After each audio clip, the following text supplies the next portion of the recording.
In this episode, episode 9 of the Philosophical Gospel podcast, I am joined by my former high school educator, Mrs. Butcher. I am very grateful to have had her join me today. She's knowledgeable, hilarious, has a very good breadth of knowledge on literature, all things related to the most ontological of questions in life. And I think educators stick with people a lot of times in their lives, maybe even at the midlife, people still think back on educators that affected them significantly. And as I journeyed back through English literature and found my way back to poetry, I began to think about the immense creativity that she expressed as a teacher, the immense passion that she relayed to us from teacher to student on how we could be the most prepared once we were gone from high school, and also how to interpret literature, how to see the world. That was really, truly identifiable in her approach to teaching. And for that, I'm truly grateful, and for her joining me today, I'm truly grateful. I very much enjoyed this dialogue, and I hope you guys do as well. Thank you. Good. How are you? Doing good, doing good. It's great to see you. How are you? I'm glad you were able to come on and talk. Of course. Oh my God, it was so. Fridays are either just quiet or they're absolutely wild. So do you try to do these live, or is there editing magic?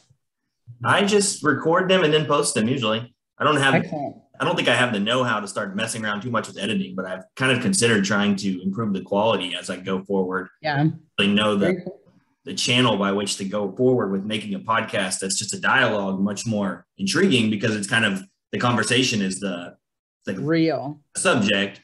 But I do want to try to have a better presentation of it kind of as I go forward, creatively, because that would probably be a way to get it more marketable or make it a little bit more appealing.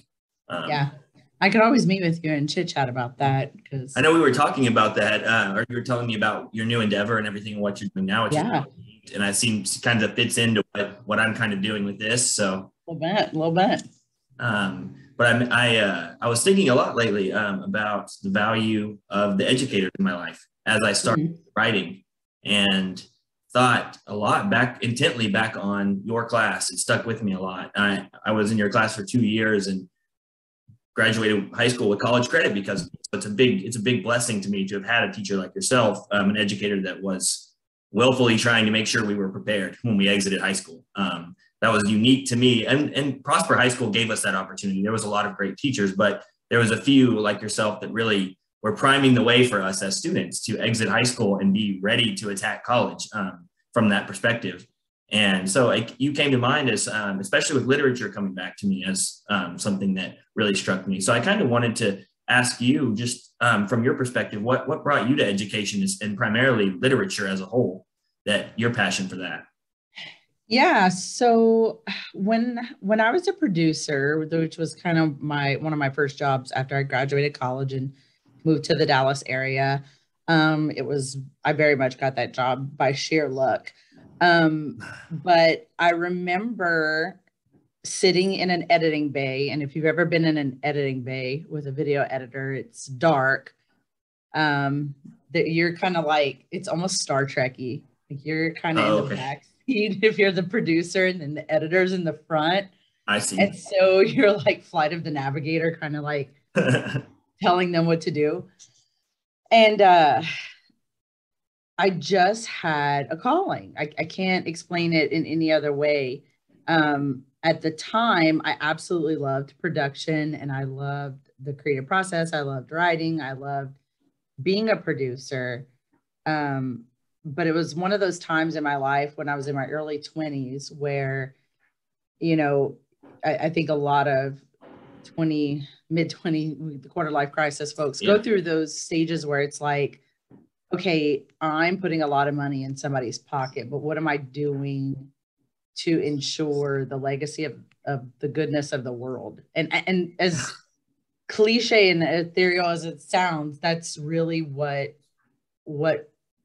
moved me to go into teaching. So I'm sitting in that editing bay, and I remember always kind of having that nudge of wanting to teach writing and teach reading, but specifically writing. And I'll tell you how the literature piece came about. Because I was like, who else to teach how to do it than those who've done it? Like most English teachers, they go to school for education, or at least that's how it was when I, Yeah. got into teaching, but did they ever have to earn a paycheck to do it? And so that Yeah. kind of sparked, and I'm in the editing bay, and I just did a search and I found an online teaching program, and I told the editor, I was like, hey, I'm going to be a teacher. And he stopped, he turned around, and he said, I think you'd be pretty good at that. And then that was it. And so it just moved forward. So I literally didn't look back. And, I started in English because it made the most sense. My degree's in journalism, PR and broadcasting. And so for me to get an alternative certificate, I had to teach something that they could look at my transcripts, whatever, I see. however Yeah. they evaluate those. So, I started in middle school teaching reading and writing, and I was a disaster of a reading teacher. I had no idea.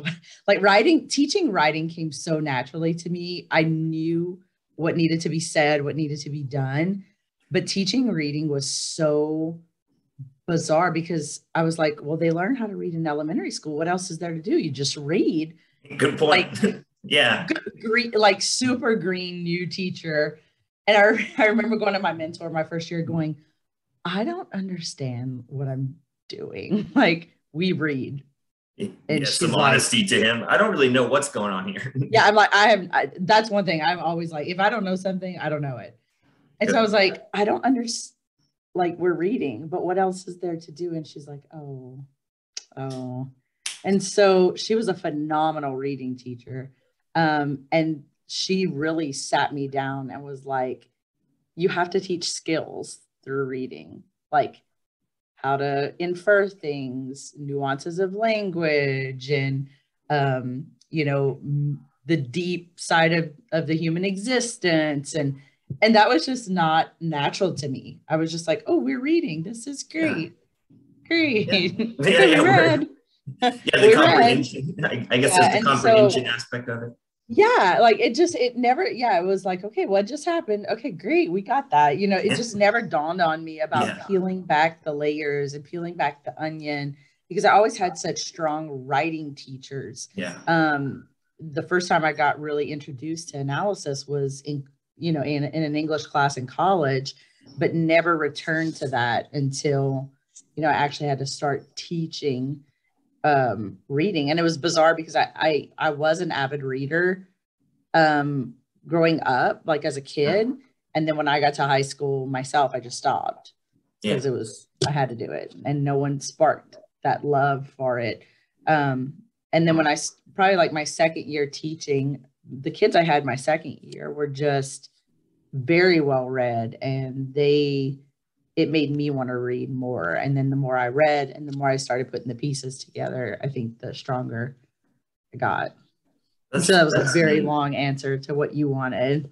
Oh no, I like long answers because they give Okay, the good. yeah. I think that's a staple on the few interviews I've done on this channel is people. I like to talk, and people usually come on like have really good intuitive answers to give, so it's good. But I like the part where you were saying the children that you were teaching the second year, they inspired you kind of to work. So it seems like education has that aspect of it, which is really neat.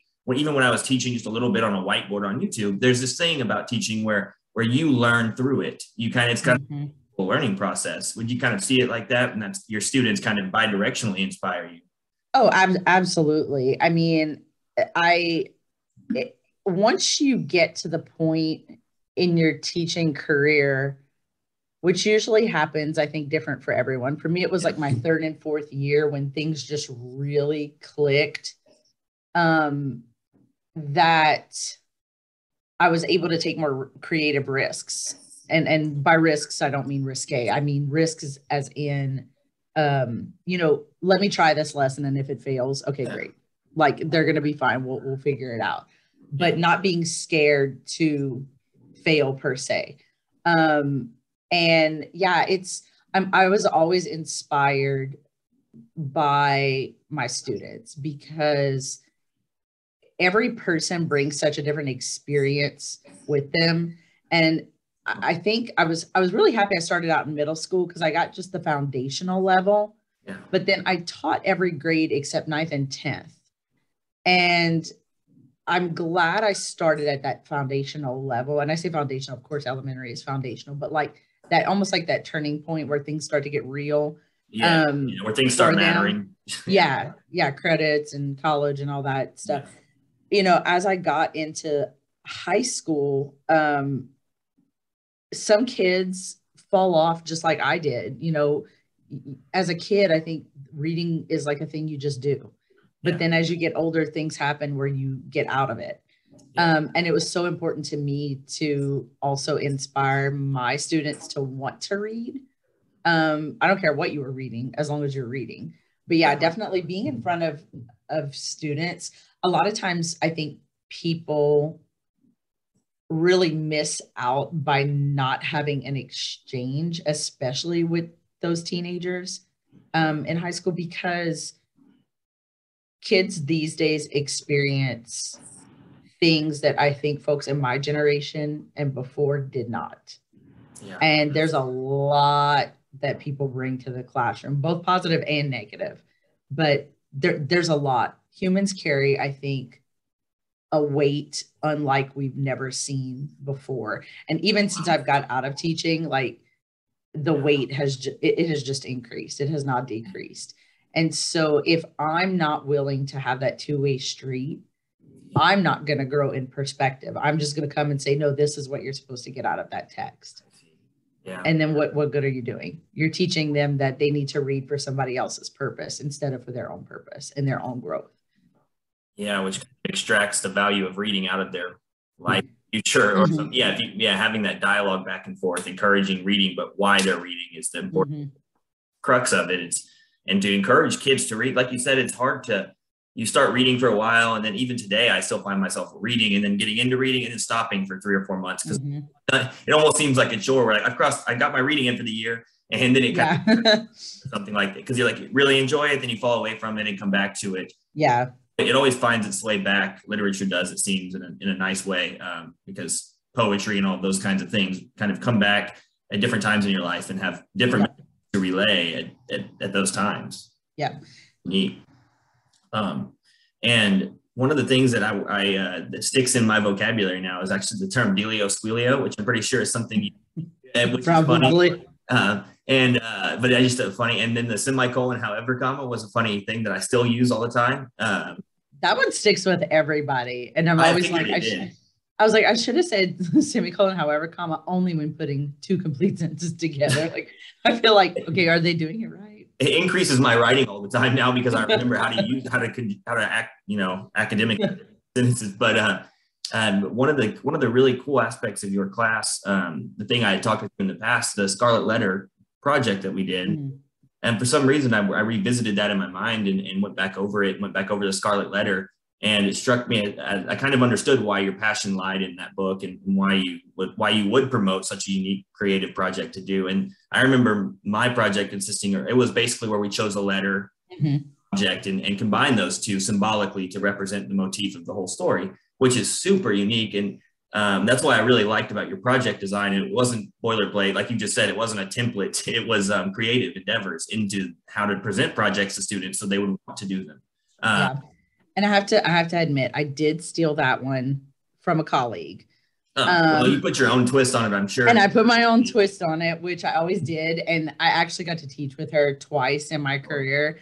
And so we were able to really elevate and feed off of each other, because she was one of the most inspiring figures in teaching, as far as, helping me see beyond just what was there. So yeah, I was able to put my own spin. So I don't want to take full credit for that, because it was a neat way of doing it. And that's the Scarlet Letter to you. What do you still hold that as something you would recommend children to read and students in high school? I find rereading it, that it is unique, and without the presentation like that, like you kind of presented it, it could come off as a really boring book to students, but you were able to kind of induce that love for it. Yeah. Literature. Yeah. I mean, Scarlet Letter it's one of those staple pieces of American literature. And people tend to, it's labeled as a more mature piece because there is that adultery that happens. I definitely think, with an honors class, junior or senior level, I don't know if I'd explore that with sophomores or freshmen. But, I think if you have the maturity of the class, because the whole story is not about the adultery. It is, that's the springboard, I guess, off of it. It's Yeah. the idea of how much one person, I think, can bear, Yeah. either with or without their moral compass. I mean, there's other things, but yeah, it's I think it's still an important book because we're fallible. We're always going to be fallible. And it explores what happens when you are fallible and you try to hide it, and when you're fallible and you're honest about it. Yeah. And that never changes. And that's the thing about good old literature, is people are people, and we go through the same things. They didn't have cell phones back then, but they had the town gossip. Yeah, the grapevine was still trickling. It was still there. Yeah. Completely different level now. Oh yeah. But imagine that book being rewritten for modern times. Oh wow, that's a really cool thought. Wow. Like, think about it. The pressure of of that is, I can't imagine putting the technology spin in there and exploring all of those themes within I always say I was born at the perfect time, because I got to experience the internet right before it was cool and detrimental. With social media, it's just that adds a whole other element. But that's, to me, the importance of exploring those old texts, to show that the human condition is the human condition, no matter what the elements are. If anything, it just gets tougher and worse. So yeah, if anybody wants to rewrite the Scarlet Letter with a technology twist, that could be a whole other level. That's a good take on it, because that would be wild to see how someone took that and reframed it. And you were just sharing about how the times have gotten pressure. The pressure has increased over time on students, on everybody, really. I don't know other demographics, but students in high school. Even in my times in high school, I don't recall there was a lot of pressure, but maybe so much so now the social media has even been more than when I was like in 2013. It seems like social media leaps and bounds within high school. I had a friend recently who was mentioning to me his struggles with his daughter in middle school, and she had some bullying going on. And I felt a lot of empathy and sorrow for that situation, because it's such a sad thing to see students at the hands of technology being made fun of or being hurt a lot by these channels of communication. And were you seeing that increase as you became close to the end of teaching? Oh, for sure. I mean, from day one, I saw the detriment. In fact, when I got my master's in English, one of the books that we had to read was it was called The Shallows: What the Internet is Doing to Our Brains. I highly recommend it. Cool. I can't remember the name of the author, but he was a neuroscientist. And sorry, my dogs are no problem. He was a neuroscientist. And from day one, I always thought social media was the devil. I was like, this is the worst thing to happen for humanity, because we can't just leave well alone. We can't just use it to connect with people and be kind. Like, that's just not what we're going to do. And adults can't handle you literally have the world in your hands. Yeah. An adult cannot handle that, much less a prepubescent teen or even a young adult whose frontal lobe isn't developed. Yeah. I mean, it blows my mind. I have no words for what that does, because even adults, like I said, I don't think they even understand the wide implications. Yeah. But there's no way a child does. There's just no way. And I wrote one of my papers about the detriments of that on reading, on the brain, on eyesight, on linear thinking. Like, yeah, technology is great and all. I'm convinced, though, the shit's going to get turned off. Like one day, oh, can we curse The on kill here? switch? Yeah, sure. Yeah, okay, we can say whatever we want on here. I have potty mouth really bad. Okay. Like I just think one day it's going to go boop. And then what? There'll have to be a kill what? switch engaged for social media at some point. Yeah, you're right. Yes. No, I really do think so. In fact, if I could press the button, I would. But, it's like, I'm glad. The reason why I think it's so, I could talk about this for 20 years, but I think it's so detrimental because, in that book, he was talking about just how our brains are typically wired and just the synapses that have to be developed and all this stuff. But aside from all that, you're going to screw up. You're just going to. Yep. The difference between when I grew up versus when you grew up versus when the kids nowadays are growing up is I didn't get to screw up in public. I got to screw up in private. Yeah. So when I fucked up, can we say the F word? Yeah, sure. Yeah, like say whatever you want. Okay, I was like, I don't know. It was not for the world to see. If I woke up and looked horrific, like it was not for the world to see. I had moments in my life where I don't want to be seen. Yeah. No, and people don't have that nowadays. Yeah, you're right. And that is a weight unlike I think any other. And just not understanding I never saw how bad this was going to get. Yeah. But I mean, I would have kids, and you remember that I would make everybody put their cell phones up. Yeah. And literally as the years had gone on, kids would do it and it was no big deal. Okay, fine, whatever.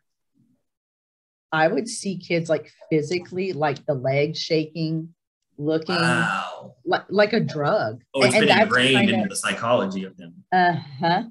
Wow. And that, when I saw that with my eyes, I was like, okay, that is akin to drugs. That's akin to a serious addiction. That is akin to, it is now an appendage. It is not just a device. It is literally an extension of our bodies.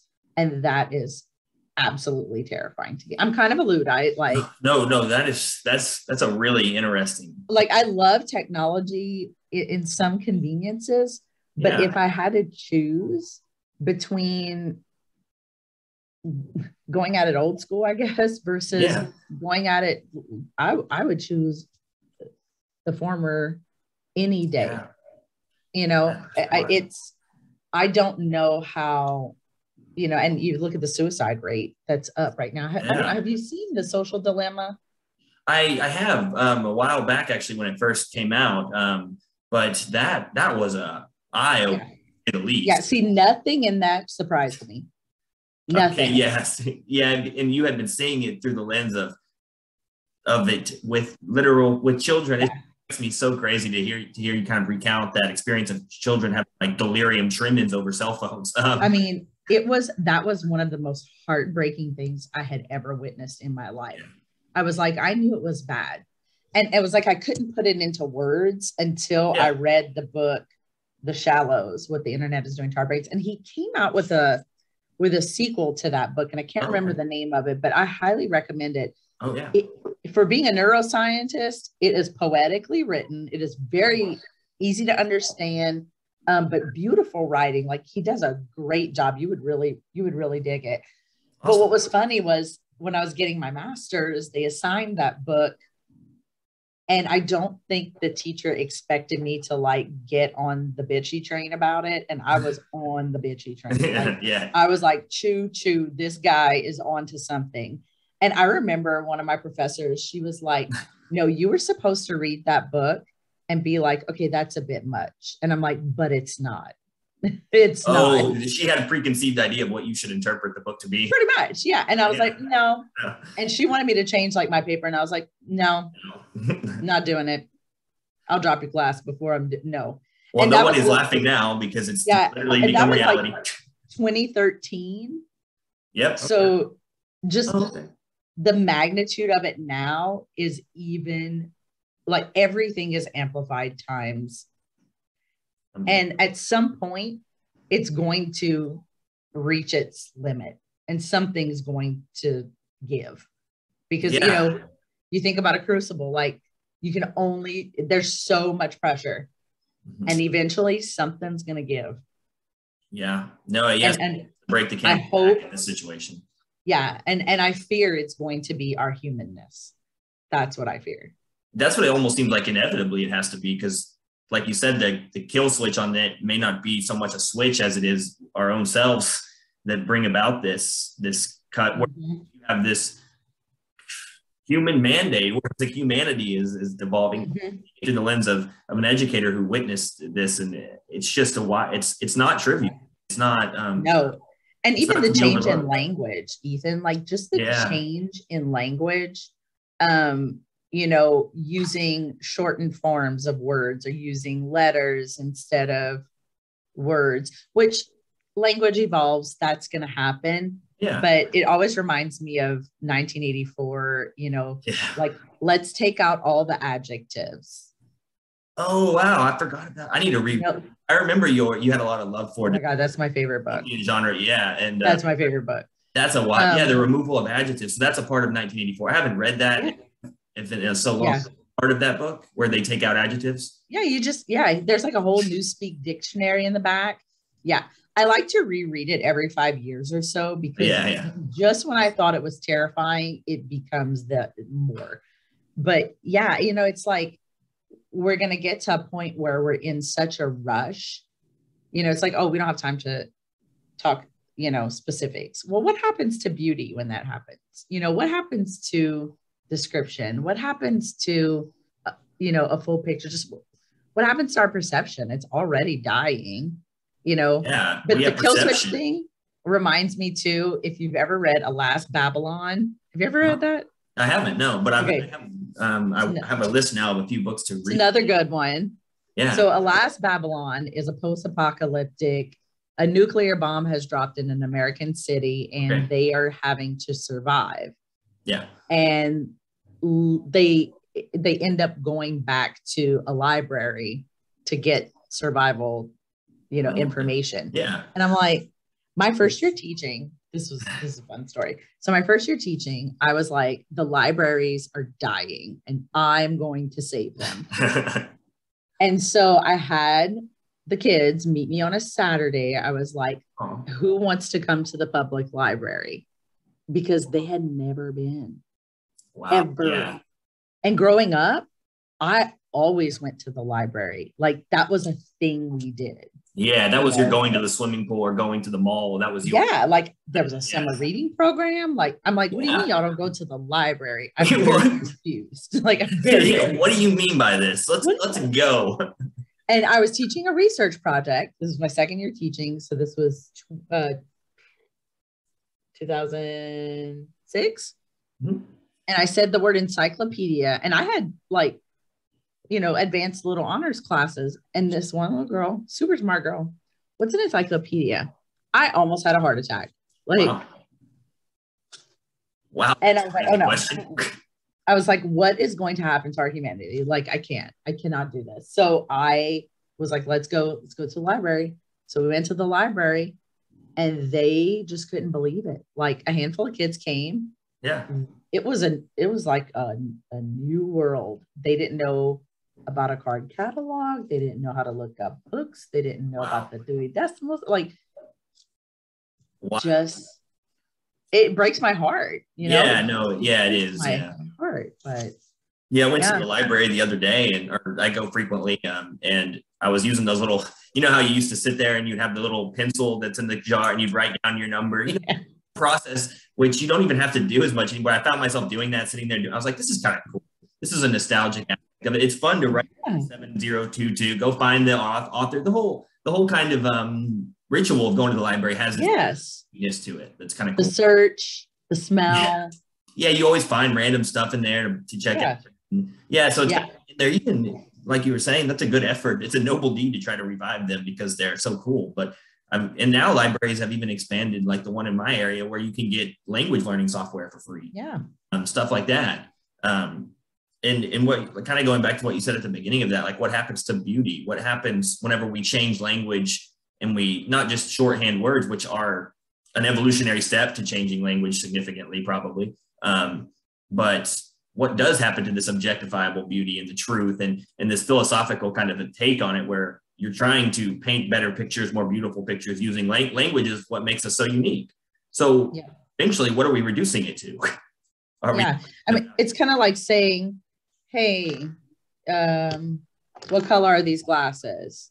You know, yellow. Okay, well, I think of one thing when I hear the word yellow, you think of another. So what's the separator? Description, analogies. Oh, wow. That's a good figurative language.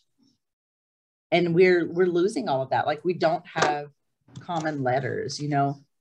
Generations have read the same books, have read the same stories, have been exposed to the same archetypes. And I wonder how deep that's going to run. Like, are we going to run out of that? Yeah, it seems to me like potentially, or at least like the creative energy that flowed through the poets of the past eras and stuff. You know, I don't hear of there being new poets coming on the scene a lot. You know, poetry seems like before it was this, you had to have poetry because that was what drove the creative arts. That's why we had tragedies and dramas and things like that. And nowadays you just don't hear about, okay, like this new poet, there's a new poet out that's started writing poetry and stuff. So it seems like poetry is a really neat thing to revisit throughout life, because it's so many volumes, so many different stages. But when it comes to poetry, do you see like that kind of like there's a little bit less of poetry in the world potentially coming? Yeah. And I feel like, I think it's still there. I think it's in the universities, and I feel like it's in the English departments, you know, but beyond that, you know, I don't know, aside from music, where else it lives. That's true. You know? Yeah, you have it in music. Oh, and speaking of music, you were a choreographer. You were always choreographing the plays and musical. Mm-hmm. I was in high school because I was a part of the Beauty and the Beast technical theater, or those were so neat. I'm remembering that now all of a sudden. That's why I brought it up. I remember that was complex choreography. What about choreography and dance did you like so much? Just curious, because I've gotten into looking into that recently and find it to be super unique. Even as a male. I've always been in dance since I was young. And I think it's a familial thing, because like all my cousins danced. We all danced for the same company. One of my cousins owns the studio. She has a dance degree. It was something I always had in my life. But it's the same thing as any type of an art. It's what makes you feel human. It's what makes you feel free. It's what makes you feel like you can express yourself. And movement, I think aside from touch, movement and words, and to me, dance is kind of the words, movement to words, whether it's instrumental or whatnot. And that's what people used to always ask, like, how do you choreograph? Like, how do you think of those things? Yeah, it seems impossible. I was thinking about choreography when we were talking about it. I was like, how were she able to do that? How were people able to do this? Because it's so abstract, so beautiful. Yeah, it's like this creative energy that's unique to the individual choreographing it, but it's hard to find. How does that person? Yeah, it's weird. The only way I can explain it is like the music tells me what movement it should be.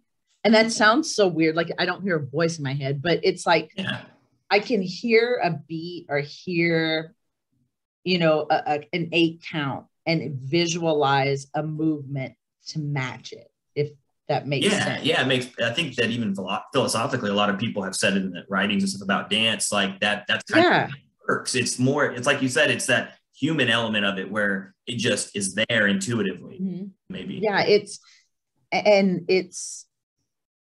it depends to what story you want to tell, or what, you know, is the music telling the story through your movement, or is your movement telling the story? Like, because you can dance without music. You don't see it often, but you can. But yeah, there's something about using your body to express and to communicate. Kind of like yoga, I guess, too. Yoga's kind of like that. I mean, it seems like that's what yoga kind of is. And people in the Eastern traditions, they do yoga, Yeah. dance a lot. So maybe there's a Yeah. they're In combining. fact, I got my yoga certification Oh, cool. because I wanted to learn more about, because I can't do something and not know why I'm doing it. Yeah, Like yeah. I'm very nerdy like that. So I tried yoga. I loved it because of probably dance. And I was like, but I don't understand what this is. Why am I doing it? What does it help? Yeah. What is it supposed to be doing? And I highly recommend that to anybody Yeah. because I just got my 200 hour and it changed me as a person. Oh, wow. Nice. Just Cool. exploring, you know, what it really means, you know, to yoke, and yoga is like yoking and unity and being one and together. But, you know, you can take it all the way to an extreme religious thing, or you can just be as simple as a physical exercise that you do. But I always like to know the why and the history, and, you know, couple the theory with the practice. Yeah, like I can't just be simple and be like, oh, that was fun. No, I want to know, like, am I doing this right? What is it? Why is it called this? Oh, that's cool. What is it from? You know, but that's a whole other conversation. Yeah, well, I talk about meditation on here with a lot of the people, and meditation kind of has its roots in yoga, and yoga being Eastern traditions. I have had a lot of really, really good, helpful things that have occurred through meditation, just a lot of mental changes, a lot of ways of seeing the world, kind of consciousness kind of shifts seem to occur with meditation, yoga. When you get in that unified state, oneness kind of, when everybody's engaging in yoga in a room, you have a lot of people working towards a common goal, which is individuals of a larger whole working in unity to achieve something, which has a merit to its practice because of that, since it's in such a, but it's a neat practice. And yeah, you're right. I think a lot of people engage in yoga don't understand that it does have its roots as a deeply religious Eastern practice that kind of allows people to get closer and closer to the source of consciousness is kind of a lot of the goal. And that's neat. Yeah. And I think, you know, I feel like a lot of people are starting to turn toward that meditation. You see a lot of people kind of searching, I think, for that. And what I really think people are searching for, aside from a deeper sense of self, is a deeper sense of creation. You know, just those existential questions that everybody asks. Who am I? Why am I here? Who brought me here? What am I doing? Is this my best life? Like, what is this life about? All of those ontological questions that I think we naturally have. There's a lot of answers in quiet, and we don't live in a quiet world. No, we don't. And you sure notice that after meditation or yoga, after you do it for a while. Yeah. I mean, it takes loud. It's a practice. Like, I remember the first time we did it, we just had to sit still for 2 minutes, and that was hard. Yep. I'm a busybody. You know, I like calm and quiet, but I'm a busybody. Yeah. And it was very hard. And that's why it's a practice, because you have to work at it. You know, being quiet is not a thing that we do. Yeah. It's hard for us to sit in the same posture for more than a minute, adjusting our bodies to, you know, to change. It's I probably should go back and see how many times I've switched my feet and which one I'm sitting on. I think changing. Just from but you're right though. I have that same tendency. It's hard to sit still for time. You catch yourself realizing that about yourself. You're like, damn, can I really not sit still for like 5? But no, I couldn't, and I couldn't even focus on my breathing that long. You know, and so people say, well, meditation, you're doing nothing. You're just sitting there doing nothing. It's like, well, try it, because there's people who do it for 30 years routinely and still haven't gotten what they're ever trying to get at. But it is a practice, I think. Yeah. And sorry, you can always do these little things to help you. Like, don't be scared to like sit on a yoga brick or sit against a wall. Like, so you have to start there, because our bodies are not used to doing that at all. Definitely not. But yeah, in these practices, I think yoga, meditation, and things, people are asking those ontological, deep-rooted. And what brought me back to, especially wanting to chat with you, was just, I went through that phase of being militantly atheist almost. I mean, so much so where I would outwardly blaspheme people's religion. I think maybe it was a little bit I of, remember that. oh yeah, I think that was part of my identity I created or something. Who knows? And maybe it was a little bit of a rebellious teenager angst against the church, being how I saw it as not fitting the scientific model I believed the universe to mold to, and then rebellion, just wanting to show people that, hey, I know more than just being arrogant, kind of. And it's okay. I came full circle from trying to answer those questions with science, realizing, okay, science, you have to have a lot of faith to leave it up to science. Not that science is wrong, but there's a lot of faith in being an atheist. People just don't see it, because you have to have faith that there's no meaning to any of this finely tuned beauty that's in the cosmos. That it's finely tuned to the point where if a fraction of a decimal point was off in one of these universal constants, shit would go crazy. Yeah, exactly. And so it brought me back ultimately to philosophy and then to literature. And that's where the answers are. I think they're there. Yeah. It's so funny because, I've always said it. I don't understand why we can't have both. Why can't we have science and faith? Yeah. Yeah. To me, they cooperatively exist. They make sense together because, I look at, even you just look at a cell. We don't have mitochondria. We don't have X, Y, and Z. It's like all these things. If we're missing, just like you said, that one, I mean, it could be like a hair of a temperature or a degree or, one minor thing that we're missing, and none of this is here. Exactly. And that blows my mind. And then, my thing is, show me the proof that there's not.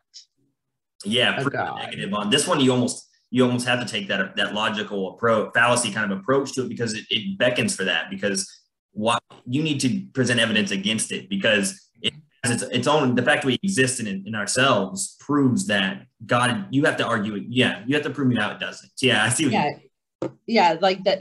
And the thing is, I think, we have such trouble because, and especially I think the more intelligent you are, the more trouble you have. Yeah. Like I was always labeled a gifted kid. And I mean, I think everybody questions to a certain extent. I think that's normal in human nature. Yeah. Mm-hmm. But it's hard to have faith, blind faith, and to say, because I'm one of those people, like I just said, I want to know the why, I want to know the history, I want the proof, I want to see X, Y, and Z, I want to know all the things. And there are some things we're just not going to know. Yeah. You have to accept the things you can't know, and then you can kind of know more. And that's uncomfortable for humans. Yeah. Because we're an arrogant species.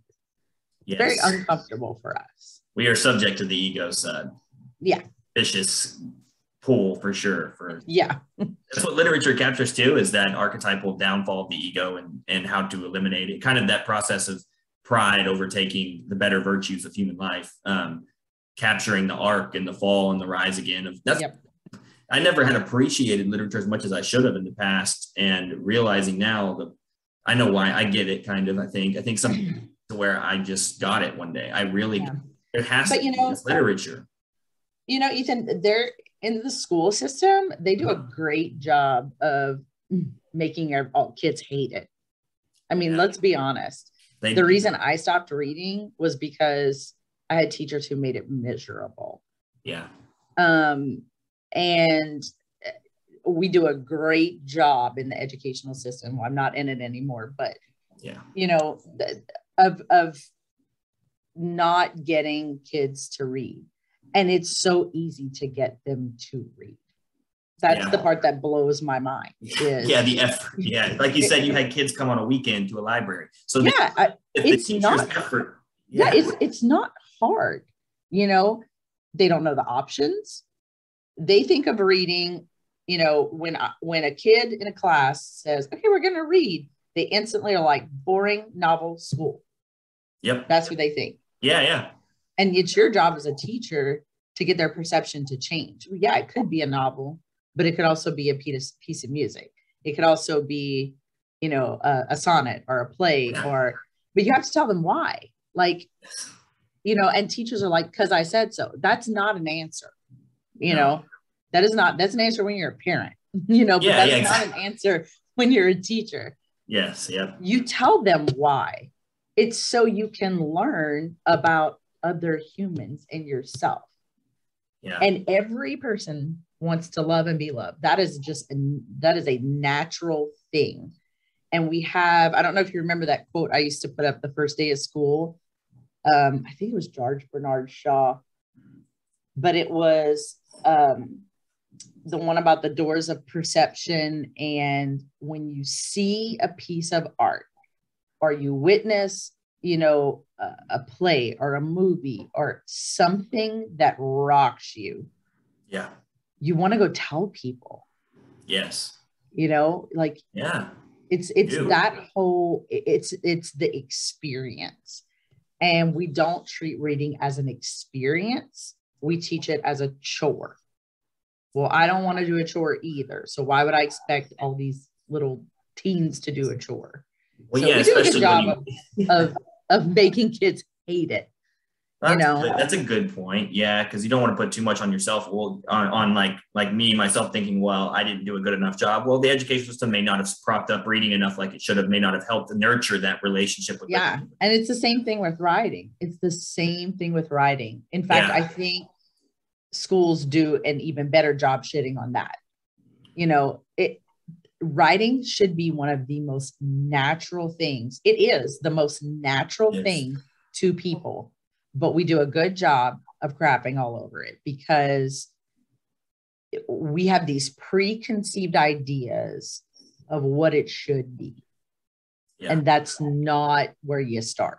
Yes, there are rules, and yes, you have to learn them, but can they be broken? Sure. You have to know about them so you can learn how to break them for effectiveness. Yep. But if you can speak, you can write. Yep. I think of kids that I used to teach, in poorer communities and in inner city. Yeah. No one ever told them you can do that. Like, can you talk? You can talk. Okay, cool. Then you can write. They didn't believe me. They did not believe me until it was all said and done. But you can, but we tell them they can't because there's that arrogance about some teachers, I think, who they're like, no, this is what I want. And you have the aspect of the state test where they're like, this is the formula. Like, life ain't a formula, people. Like, that is just not reality. And, the whole cookie cutter curriculum, like Common Core mathematics. Throw it out. Like, we're done. It's just. It's such a tragedy. It really, really, truly is. It is.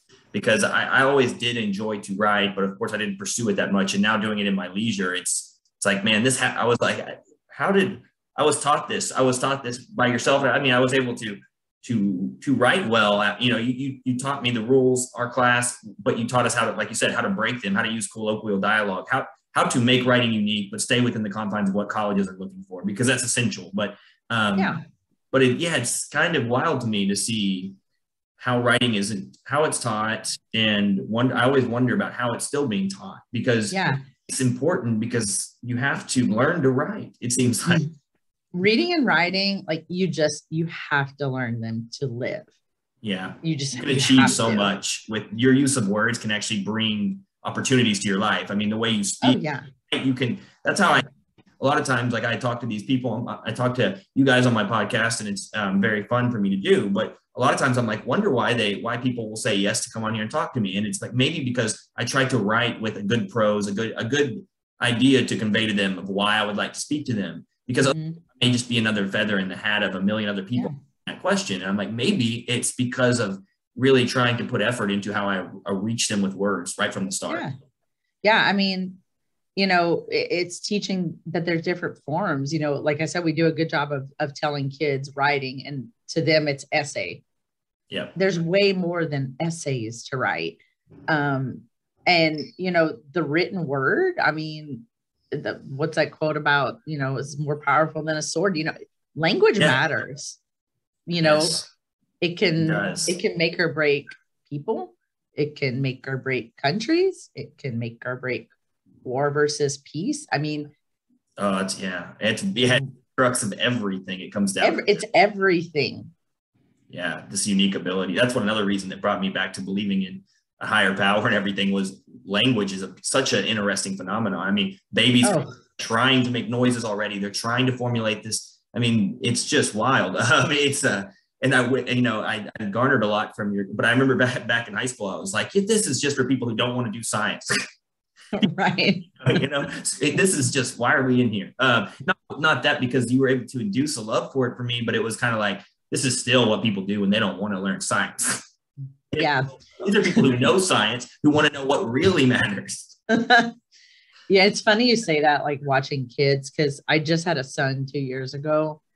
Yeah. And it is wild. I was going to ask you about that, congratulate you on being a mom, but also ask you how it's changed your life. I mean, I know I've thought a lot about people having kids and just about the idea of having kids at some point in my life. And it seems like such a elevation of meaning that can be introduced into your life.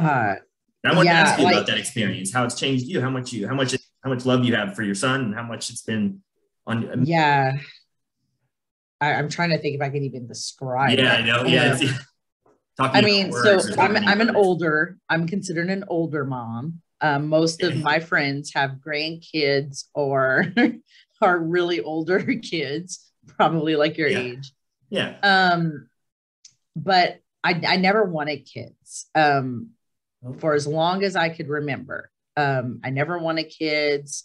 And then especially after I taught, and everybody's like, oh, because you had the back. No, honestly, that's nothing. It was because of the world, like, what am I going to bring another life into this world under these insane circumstances? But there is something about participating in probably the closest thing you could get to a miracle. You don't understand how fragile life is until you see someone or something die, or one day it's there and one day it's not. And I'll share a very personal story, but when I finally, part of the reason why I left teaching was because I wanted to be able to give my child a certain kind of a life. And you either can be a good teacher or a good parent. And I was not going to sell whoever my students were short or my own child, because I would pick my child every time. Understood. So I was like, well, it's time to move on, whatever. But when I was finally ready to say, okay, I'm ready to have a child, you're never like fully ready, but I felt like, okay, I feel like that calling, like it's time, and there's something I think in human nature about having legacy and the idea of just a whole other level of meaning to your life. Yeah. And so I got pregnant and I actually had a miscarriage, my first pregnancy. And that came from left field. That didn't seem like that was even something that could have happened. Yeah. Because I was like, that just never entered my mind. And first of all, it was, you don't realize till you really study the science of what has to happen for you to be able to have a child, like all the timing and all the things of that science world. Yeah. But it literally is 1 in a million. Like, everybody thinks, oh, it's just so easy to have a baby. It's kind of not. It's really kind of not. Like, it's kind of not. It's insane, all of the things that have to line up, which I'll save you the deets. You can go read about those. Yeah. But just like, but it really, that blew my mind to think about, that's it's this cell and it's this cell, and those are what's going to make this human being. What would it have been like if something else were like, that whole idea. And, seeing, I had gone in, I had gotten checked, everything was fine. And then I went in and got checked again, and my baby was dead. Like, it was just gone. And I was like, no, that's not how this happens. Yeah. And you want to talk about a thrust of questioning your maker. Yeah. Why is this happening? How could you let this happen? I didn't want another baby. I wanted that baby because that's the one that I had prepared for. And, it's just having my son now, I wouldn't have had him. Yeah. And that's just wild to think about. No, that proves God to me almost. But I mean, and that's kind of what I felt, to participate in something that's literally, when they tell you life is a miracle, there are so many things that can go wrong. And there are so many times you don't get to have, fertilization that it literally, you are literally one in a million. Yeah. And until you're like into that space, like I never thought of it that way. Everybody's like, oh, you're one in a million. And I'm like, but you literally are. And that gives me goosebumps, like you said, that is God. That is otherworldly. It is. Really, really is. It is. And, and the fact that, you can do all the things right and not do anything wrong. And then sometimes they still don't make it, and that taught me and showed me that life really is a miracle. Like it really is.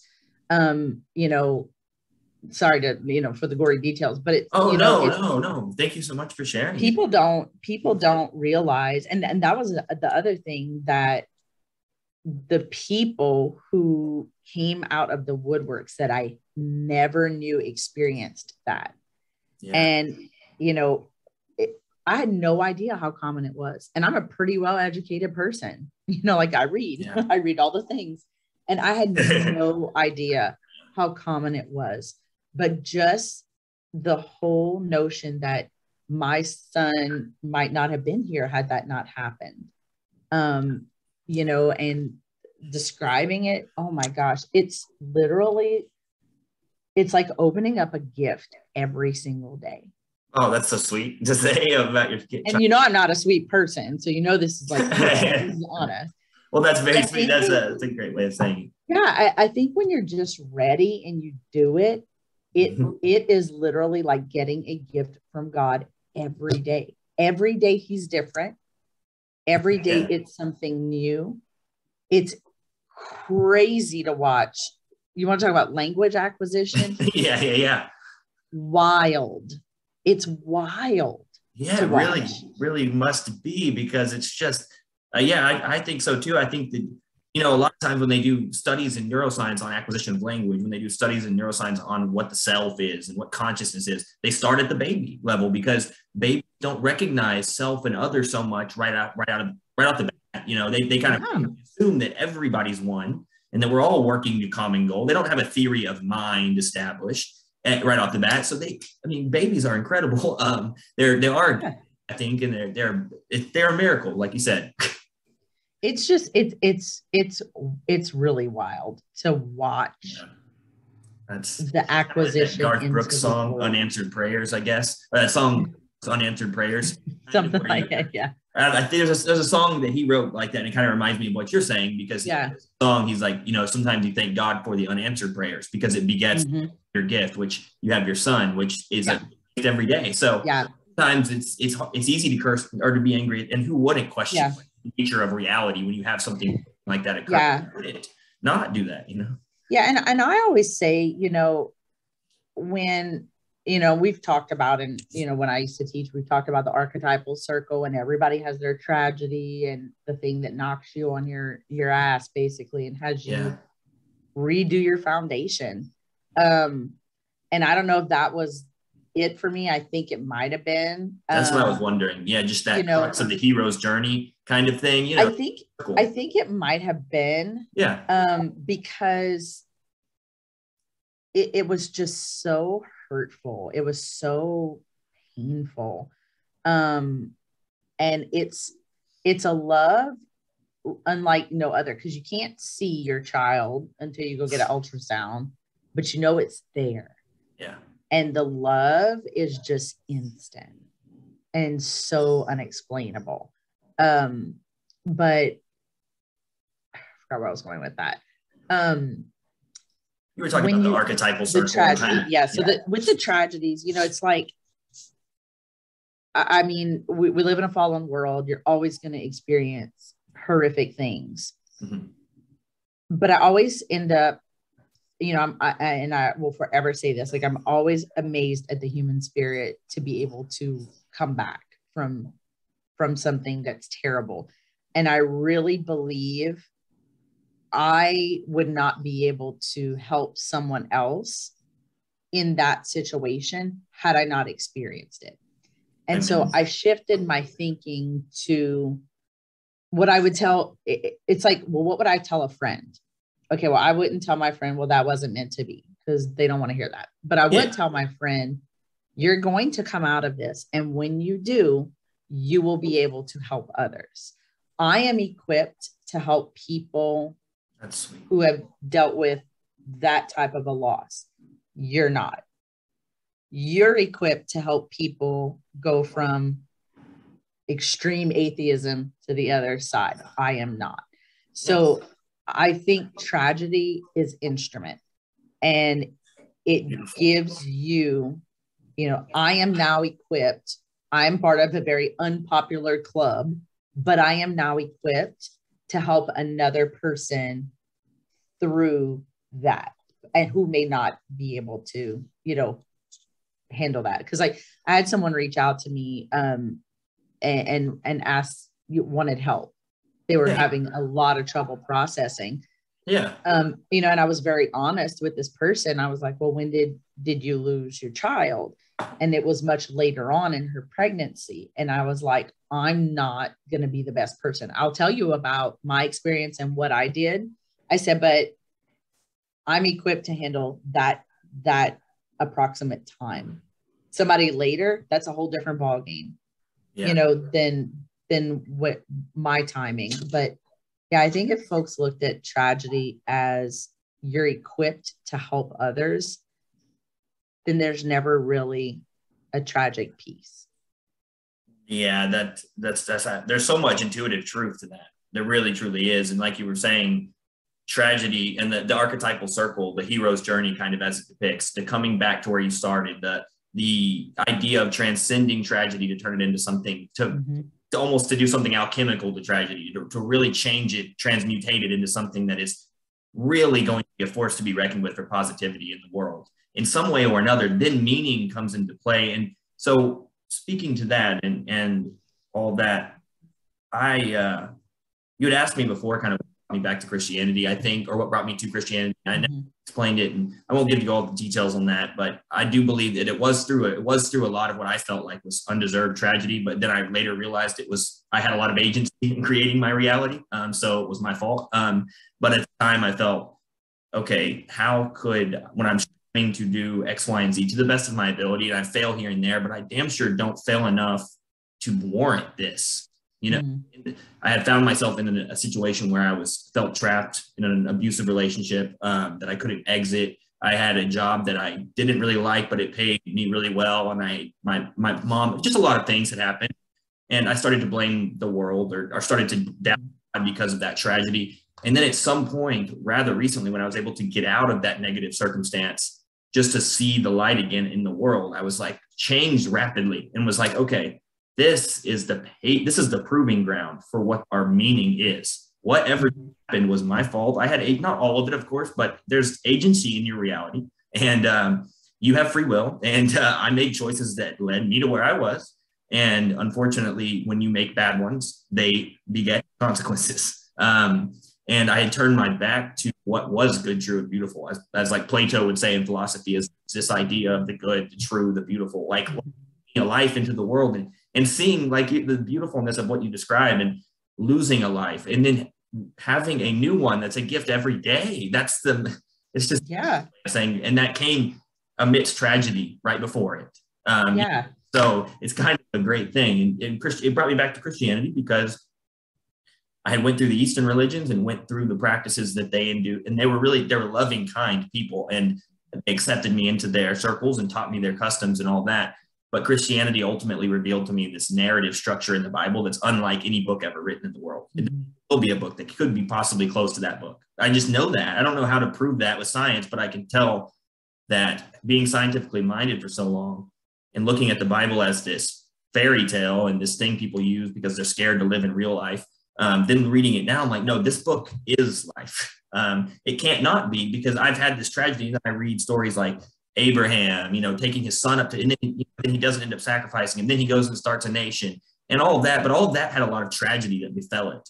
And every archetype, the Bible seems to really encapsulate these archetypes of, like Carl Jung would talk about archetypes in humans. And the Bible, like with Job, somebody, and I kind of sympathized with Job a lot, because it was like this guy who was asking the questions, the philosophical questions, what is the nature of reality? And he also not feeling like he probably deserved the treatment that he received, but ultimately stayed steadfastly faithful. And so it's kind of like trying to make my life around the actions of Job, that when tragedy strikes, the faith still remains there, because it seems like the only way back to the top of that circle is faith. To me, it seemed to reveal itself. Yeah, it for sure. And and sometimes, like you said, sometimes it's an agency of choice, but sometimes bad things happen to good people, And anytime that happens, I just have to remind myself, we live in an imperfect world, and that is the reality. And, just the thought of somebody else being as sad as I was and hurting as I would never wish that upon my worst enemy, and so it's like, using it as, like the things you've through, you would not wish that on your worst enemy. No. In fact, I would try to do everything I can to help other people. Right. Exactly. And that's to me where being an instrument comes from, is, the only way to me to process that and to find some semblance of joy from that is to help, is to find those people who, need to know how you navigated that situation, or what your raw feelings were, so they can have their feelings validated. Because, you ask yourself, is what I'm feeling like, is that normal? Were you angry? Were you, all the things. And the only people who can help are people who have experienced the same types of hurt. And so to me, that's the only way to, because the world's an ugly place, and the only way to, continue on is to help each other and lift each other up. Yeah, we're most certainly smaller parts of a very larger whole. Mm-hmm. We're trying to work towards ultimately what we think is good. And so to try to help people through that, to find that, and to realign with the objective sense of meaning and stuff, that comes through tragedy. And without tragedy, we would never appreciate the beauty of being in a stable, non-tragic environment. It really is. And no, thank you so much for sharing that detailed account, just because a lot to me that you did share that, just because I really appreciate that story. And I think it speaks so much more to the volume of the goodness of God, the goodness of first, whatever. But it speaks so much to the power of the Spirit, and it speaks so much to the overcoming. And so I thank you for sharing that. And also, since it's been about an hour, I know I'll let you go, but maybe we could talk again soon. But I'd love to come back. Thank you so much for coming and talking with me. I had really enjoyed it. It was so fun. This was my first podcast. This is my first one to make. And so this is my 9th, 10th episode. So I'm hoping that it continues to go forward with more and more content and everything. But this was a really fun conversation. And look forward to talking to you. Thank you so much again. Thanks for having me. Yeah, absolutely. Take care, Ms. Butcher. Thanks. Bye. Bye-bye.